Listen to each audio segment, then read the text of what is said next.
சித்திரை மாதம்னா என்ன? சித்திரையில் வந்து சூரியன் உச்சம் பெறும் காலம்.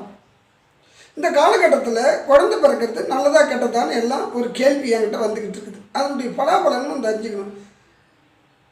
சித்திரை மாதத்தில் பிறக்கிற குழந்தை சூரியன் உச்சம் பெற்றால் அந்த குழந்தை உயர்ந்த நிலையில் வாழும். இது விதி. முதல்ல சித்திரையில் குழந்தை பிறக்கிறதுக்கு முன்னாடி முதல்ல ஏன் ஆடி மாதம் சேர வேணான்னு சொல்கிறாங்க. ஆடியில் சேர்ந்தால் சித்திரையில் குழந்தை பிறக்கும். 10 மாதம் ஆடி, ஆவணி, புரட்டாசி, ஐப்பசி, கார்த்திகை, மார்கழி, தை, மாசி, பங்குனி, சித்திரை. சித்திரையில் குழந்தை பிறக்கும்போது அதனுடைய யோகம் என்ன? அற்புதமான யோகம். ஆனால் ஏன் வேணான்னாங்கன்னா, அந்த காலத்தில் சித்திரை மாதம் குழந்தை பிறக்கும்போது வெயில் அதிகமாக இருக்கும். உடலில் வந்து உஷ்ணம் அதிகமாகும் போது, எனர்ஜி குறையும் போது அந்த குழந்தையை பெற்றெடுக்க முடியாது. அப்போ அந்த குழந்தைக்கும் தாய்க்கும் உயிருக்கு பாதிப்பாடுங்கிற பயத்தில் தான் அதை வேணான்னு தள்ளி போட்டது. வேறு ஒரு காரணமும் இல்லை. இதை ஜனங்க தவறான கருத்தாக கொண்டு போய்கிட்டு இருக்கிறாங்க.